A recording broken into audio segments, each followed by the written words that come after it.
안녕하세요. 오늘은 한국교수법 수업의 두 번째 강의입니다.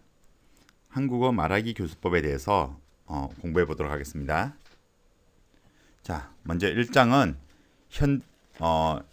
일단 말하기 교육을 얘기하기 전에 일단 현대 언어 교육 그 전체의 특징에서 한번 살펴보도록 할게요.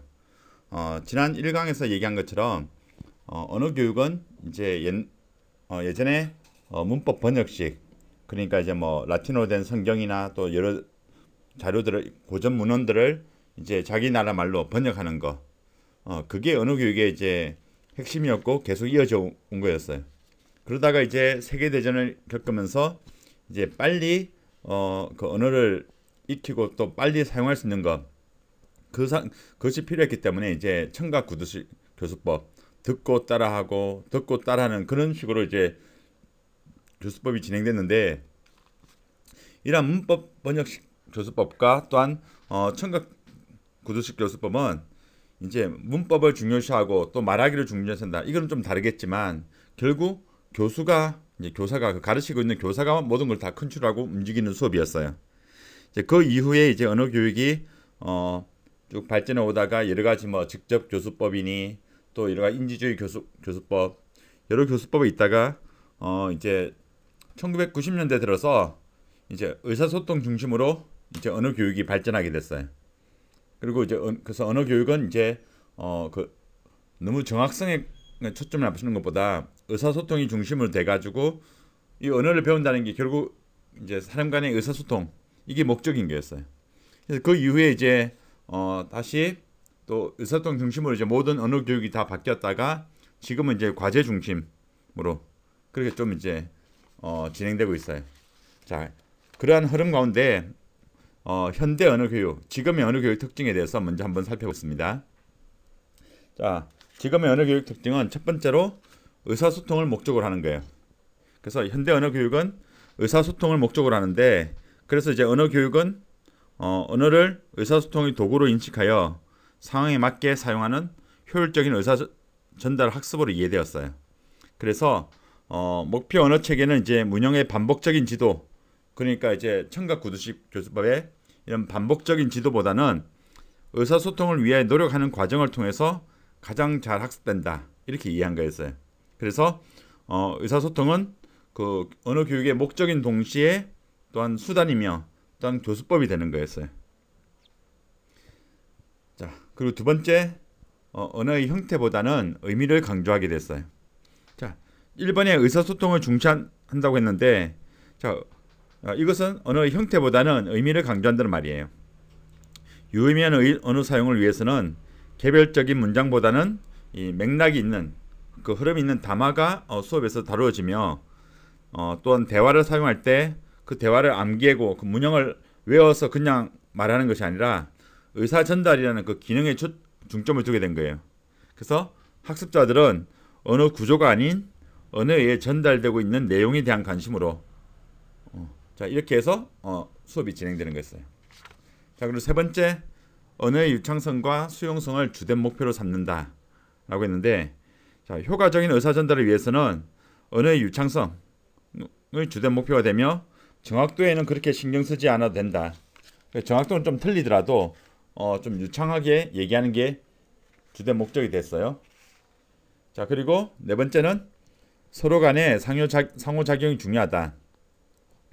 자, 그래서 언어 교육 수업이 교사의 일반적인 전달에 학생들은 그냥 받는 걸 끝난 것이 아니라 처음부터 이제 이게 의사소통을 목적으로 하기 때문에 학생 간의 학생, 그리고 또한 교사와 학습자 이런데 상호작용, 그리고 또한 읽기 쓰기도 따로따로 그 기술을 따로따로가 아니라 함께 같이 되는 것, 그렇게 언어 간의 상호작용이 중요하다는 것이었어요.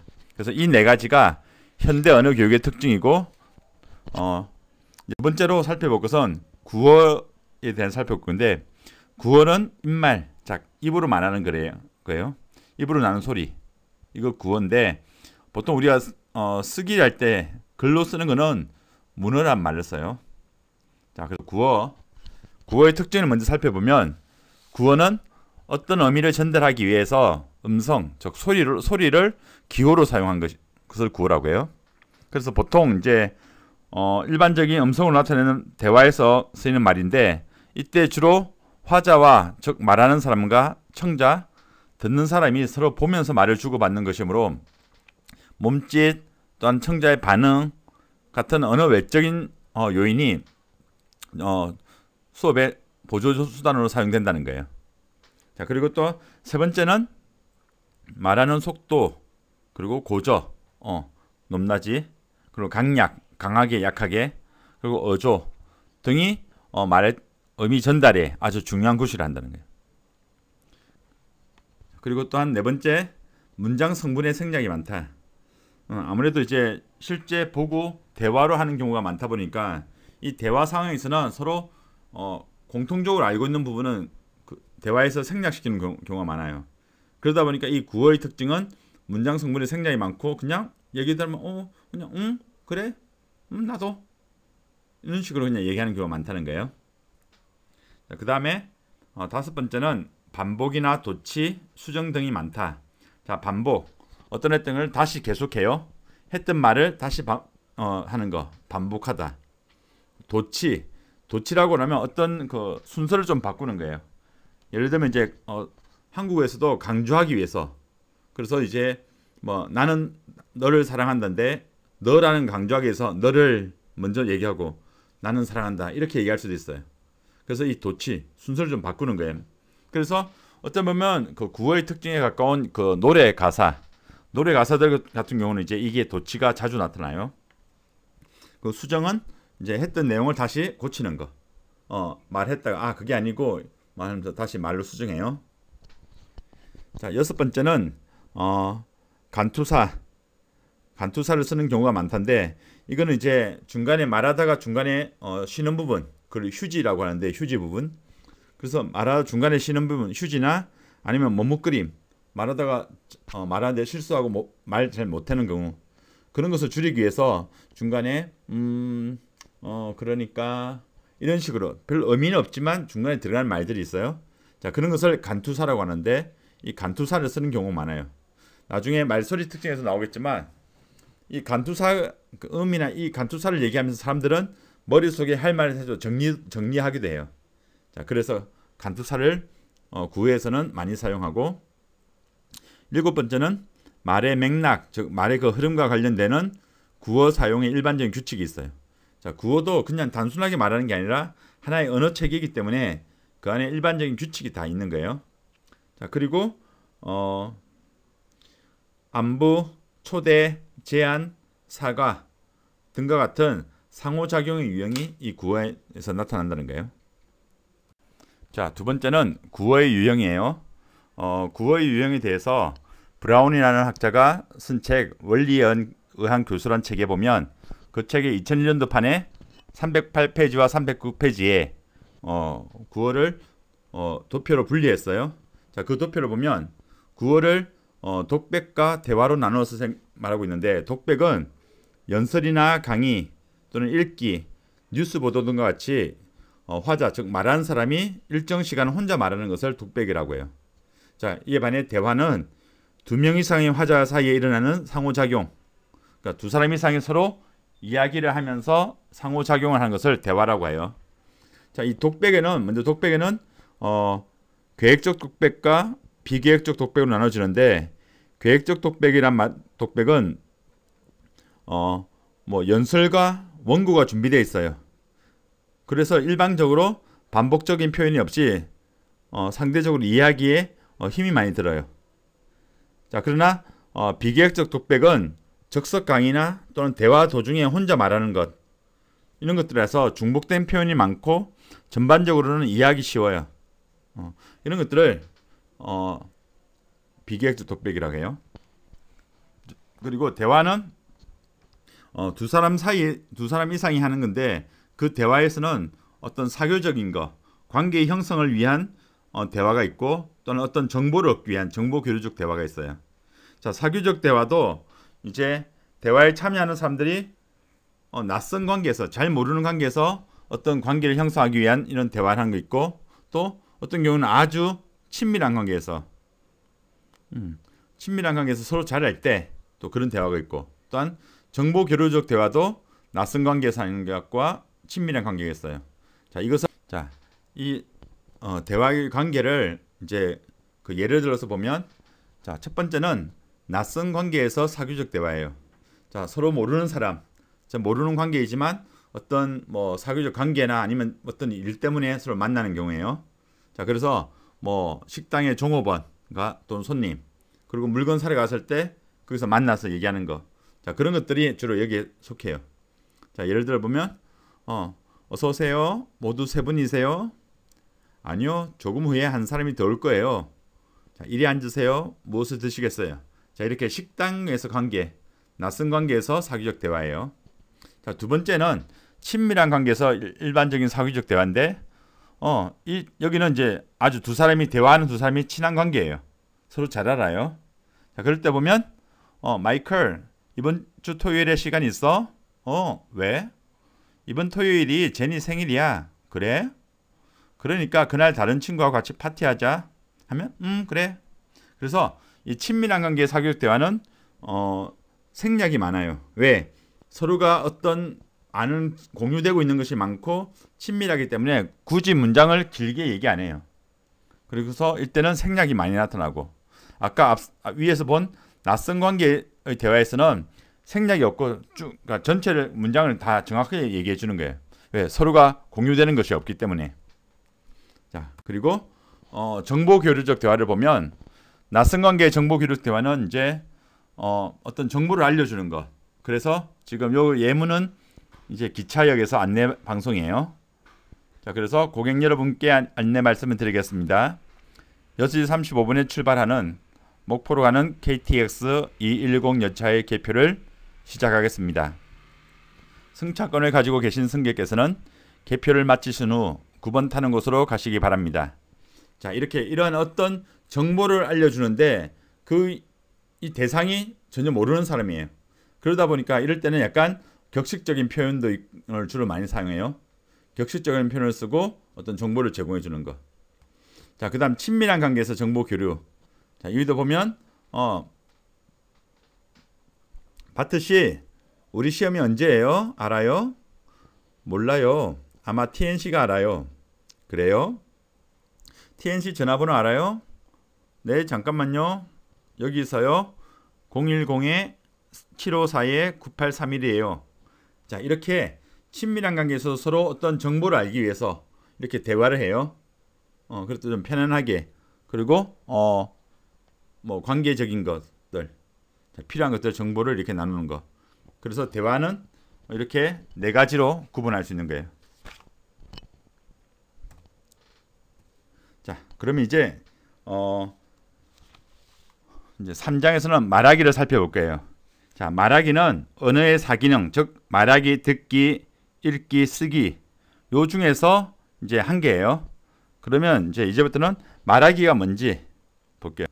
자, 말하기는 뭐 speaking, 뭐 oral production, 뭐 oral communication, 자, 이렇게 불리는데, 구두로, 자, 그래서 입으로 구두로 수행하는 의사소통 수단으로 말하는 사람이 자기의 의도를 부호로 나타내 공기를 통해 발화하면 듣는 사람은 그 부호를 풀이하여 의미를 해석하는 과정이다 라고 할 수 있어요. 자, 이게 뭐냐면, 말하기는 이제 입으로 나가는데, 말하는 사람이, 즉 화자가 자기가 무슨 말을 하고 어떤 것을 목적 때문에 어떤 말을, 어떤 단어를 사용할 것인자, 이것을 머릿속에 결정을 해가지고 그것을 부호, 즉 저는 한국어라는 부호를 얘기하고 있고, 뭐 캄보디아 사람들은 캄보디아라는 부호로 나타내는 거예요. 그럼 그것이 그 입에서 나온 소리가 공기를 통해 전달돼 가지고 듣는 사람은 귀로 그것을 들어요. 그리고 또 듣는 사람의 머릿속에서는 다시 그 부호를, 그 들린 그 언어를 통해서 들린 소리를 이제 다시 풀이해 가지고 그 뜻을 해석하는 거, 찾는 거. 이게 말하기의 개념이라는 거예요. 자, 말하기의 정의에 대해서 전원주는 크게 개념적, 정서적, 활동적 정의로 나누게 됐어요. 자, 개념적 정의라는 거는 이제 의미를 언어로 변형하는 인지적 적용 과정이다 라고 얘기했고, 정서적으로 그 말하기의 그 정의를 구하면 상대방의 말을 듣고 판단하여 개인의 내적 동기, 개인이 자기가 가지고 있는 그 동기를 충족할 수 있게 언어적 또는 비언어적으로 표현하는 것. 상대방 말을 듣고 내가 안에 있는 동기를 충족하기 위해서 말한다는 것. 그게 말하기라 했고, 활동적인 정의는 화자가 의사소통 상황에서 언어적, 비언어적 표현을 통해서 청자에게 변화를 주기 위해 메시지를 전달하는 일련의 행위라고 했어요. 활동적인 정의로서는 약간 언어적 표현을 통해서 청자에게 변화를 주기 위해서 하는 거다. 하여튼 이런 말하기의 개념인데, 결국 말하기는 구두로 입으로 수행되는 의사소통 방법이라는 거예요. 자, 이런 말하기의 특징을 보면 말하기는 발음뿐만 아니라 강세, 리듬, 억양이 중요하다. 자, 그래서 말하기에는 여러 발음들을 조합하여 전체적으로 강세나 리듬이나 억양을 첨가한 것이므로 이것을 고려해서 말하기에 가르쳐야 된다는 거예요. 자, 두 번째, 말하기는 정보의 교류가 있어야 한다. 자, 정보의 교류, 즉 인포메이션 갭이라고 하는데, 어떤 의사소통 행위에서 말하기에서 실제 언어 상황에서는 주로 어떤 알고 싶은 정보를 얻기 위해서 말하기를 해요. 어떤 궁금한 정보가 내가 모르는 것이 있어요. 그래서 그것을 알고 확인하기 위해서 이 말하기가 이루어지는데, 쉽게 말해서 가지고 있지 않은 정보, 내가 가지고 있지 않은 정보를 이 말하기 활동을 통해서 채워가는 거예요. 자, 그래서 이번 말하기는 정보의 교류가 있어야 된다, 이렇게 표현을 했어요. 자, 3번, 말하기는 상호작용이 있어야 한다. 자, 말하기는 의사소통을 위한 상호작용이에요. 그러므로 자기의 의사를 명확하게 표현하는 것은 물론 상대방의 의사를 충분히 이해하고 또 거기에 적절하게 대처를 해 나가야 해야 되는 거예요.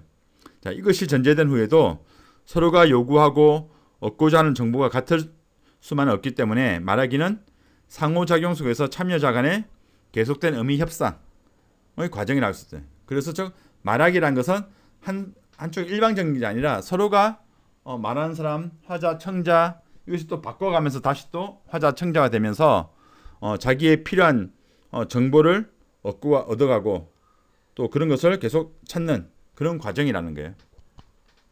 자, 네 번째, 말하기의 특징은 말하기는 정의, 정서, 감정적인 요소를 영향을 많이 받는다는 거예요. 그래서 말하는 것과 생각하는 것은 상당히 달라요.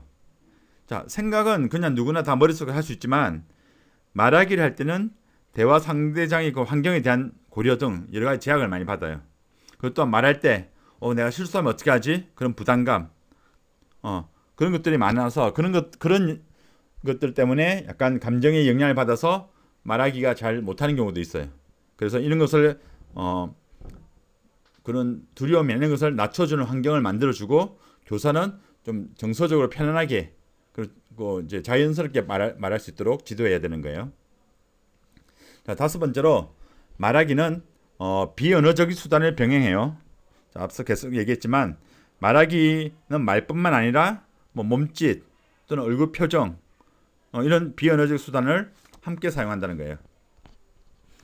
자, 그리고 여섯 번째, 말하기는 빈번한 비문법적인 표현과 휴지부와 말실수를 갖는다. 자, 이 말하기는 글보다는 아무래도 비문법적인 문장이 많이 들어가요. 글 같은 경우는 글을 쓸 때 좀 문법적이 어긋난 거는 이미 그 안에 걸러지기 때문에 괜찮은데, 말하기는 주로 사용하다 보면 문법에 어긋나는 표현들이 많이 있어요. 그리고 또한 휴지부, 아까 여기서는 말하다가 중간에 쉬는 부분을 휴지부라고 하고, 또한 말실수, 말하다가 이제 실수가 많고, 또한 아까 그 휴지부에서는 이제 간투사라고 이제 중간에 그러니까 자, 이런 표현들, 이런 것들이 많이 사용돼요. 자, 이런 것들이 말하기의 특성이었어요. 그러면 말하기의 과정을 한번 살펴볼까요? 자, 말하기는 그 일반적으로 네 가지의 단계를 거쳐서 말하기를 과정이 진행돼요. 자, 첫 번째로 목표 형성. 자, goal information인데, 목표 형성 단계는 표현할 생각을 개념화하는 단계예요. 자, 어떤 요인이나 이유로 말을 해야 할 경우 맨 처음에 하는 일은 어떤 내용의 말을 할 것인가를 순간적으로 판단하는 거예요. 자, 그래서 무슨 말을 해야 할 것인지, 그래서 이런 것들이 아마 모국어 하자 같은 경우는 머릿속에서 순간적으로 딱 진행되는 거예요. 자, 그런데 외국어 하자들은 이것을 이제 머릿속에서 이 표현할 것을 이제 내가 이제 만약에 영어로 얘기한다. 그러면 머릿속에서 영어로 그것을 이제 생각해 봐야 되는 거예요. 무슨 말을 할 것인가, 무슨 내용을 말할 것인가. 이것을 이제 결정하는 단계고, 두 번째는 이제 언어 계획. 자, 이제 말을 하기로 했으면, 그 내용을 말하기로 했으면 이제 언어 표현을 구체적으로 계획하는 단계예요. 자, 이것은 이제 내가 하고 싶은 말을 효과적으로 나타내기 위해서 어떤 문법 또는 어떤 단어를 사용할 것인가를 정하는 단계인데, 주로 이제 이것도 이제 머릿속에서 모국어 같은 경우는 순간적으로 이제 짧은 순간, 아주 순간적으로 결정되는 거예요. 근데 외국어 같은 경우는 이제 이 머릿속에서 내가 할 말들, 그리고 단어들, 표현들, 그걸 이제 정리해 보는 단계가 필요한 거예요. 자, 이렇게 목표 형성과 언어 계획까지 거는 화자, 말하는 사람의 머릿속에서 이루어지는 단계예요. 자, 그리고 이제 세 번째는 이제 음성 발화하는 단계가 있어요. 자, 발음 기관을 통해서 발화하는 단계. 자, 이제 말하고자 하는 그 계획이 이루어졌다면 이제 그것을 발음 기관에서 표출하는데,